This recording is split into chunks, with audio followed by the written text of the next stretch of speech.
President Duterte has fired Office of the Civil Defense Deputy Administrator Assistant Secretary Christopher James Toby Purisima. Presidential spokesperson Harry Roque said Purisima was dismissed for lack of trust and confidence.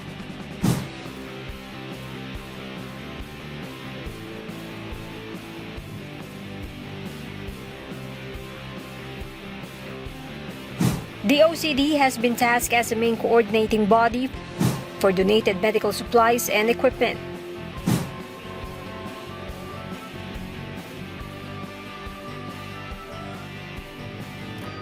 Roque, however, did not mention whether Purisima's removal from office has something to do with his involvement in the COVID-19 operation. Before his appointment as an OCD official, Purisima previously served as spokesperson of the Joint Task Force Bangon Marawi.